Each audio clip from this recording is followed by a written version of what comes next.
Lesson number 3, Variety Entertainment. 2 weeks before the end of the term, Mr. Khan called the class together.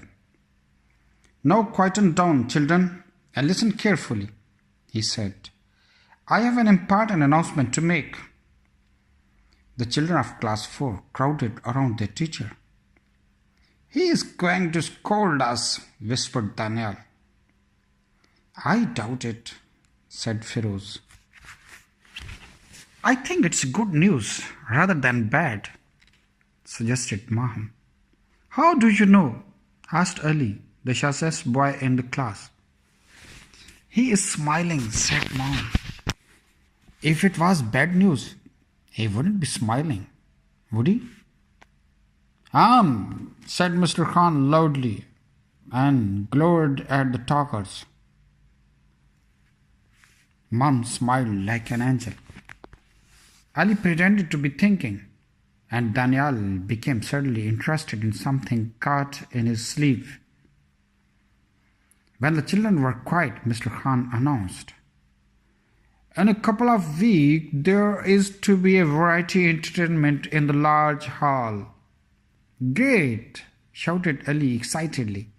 "I like entertainment and magic shows and—" Mr. Khan stared at him with a look that could kill. So he stopped talking. "As I was saying before I was interrupted," continued Mr. Khan, "the headmaster wants class 4 to provide this year's entertainment. You will all have to think hard about what you are going to do for the show." The next day, Mr. Khan asked the children what they had planned. One by one, they told their ideas. Sadia was going to dance. Maham and Hania were going to do a mime. Yasser, Feroz and Anjam were going to sing a pop song. Daniel was going to read a poem. Muin, Atif and Sarah were going to perform a shadow play. They all had ideas of what they wanted to do.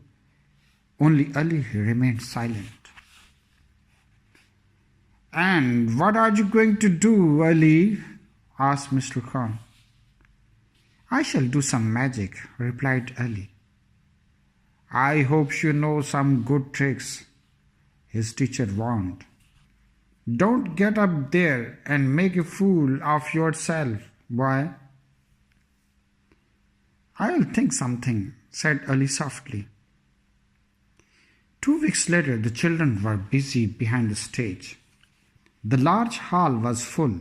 There were the pupils from other classes, members of staff, parents, and guests in the audience. All seats were taken. There was a loud murmur of excited voices in the audience, and great excitement behind the curtain too. The lights dimmed and the hall was plunged into the darkness. The curtain rose and the show began with Sadia's dance. The show went very smoothly. The audience clapped and cheered, and all the performers did a great job. At last, it was Ali's turn. Everyone clapped as he walked on to the stage, wearing a green robe and a tall pointed hat painted with the stars and crescent moons.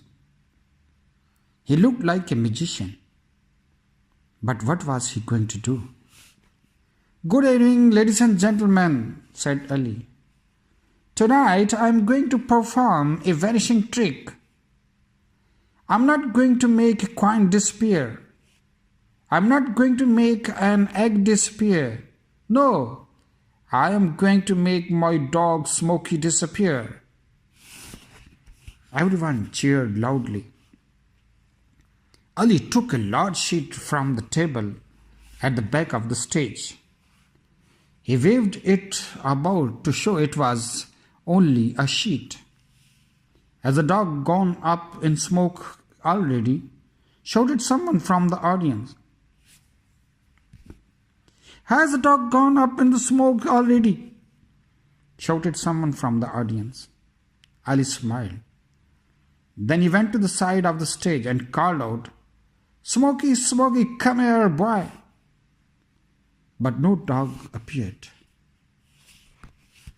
Come here, Smokey, shouted Ali again. The audience laughed. Ali left the stage and reappeared carrying a small terrier in his arms. This is Smokey, announced Ali, and he is now going to be made to disappear. Ali held the dog in his arms with some difficulty. Smokey wriggled and turned. Ali placed the sheet over the dog and held the bundle tightly. He reached for his wand on the table, and as he did so, the dog leaped out from under the sheet. Smokey barked at the audience and then ran and hid under the table at the back of the stage. The audience could not see Smokey because he was hidden behind a tablecloth.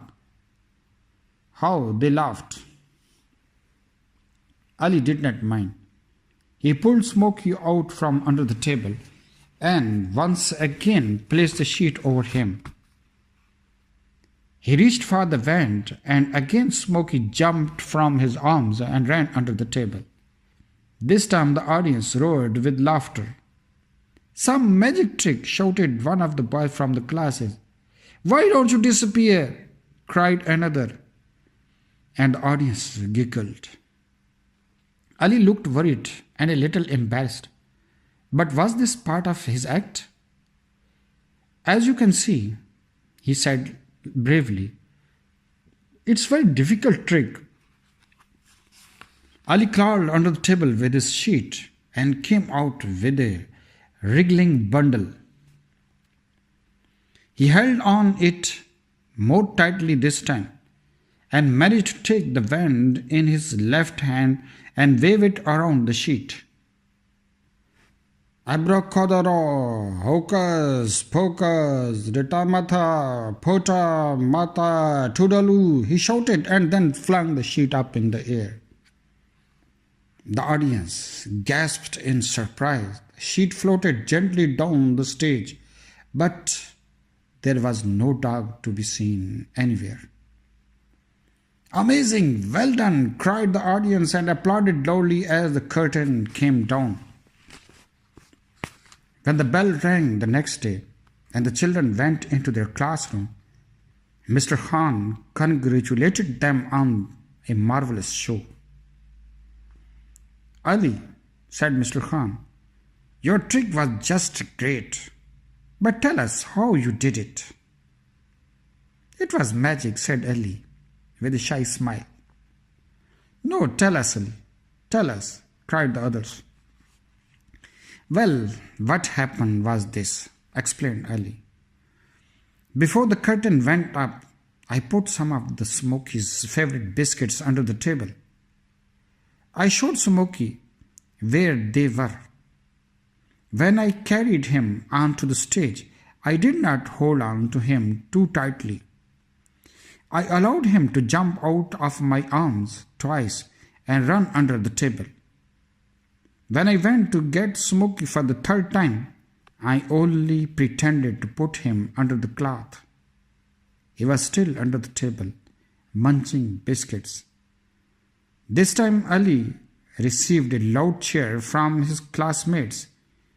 He looked so pleased.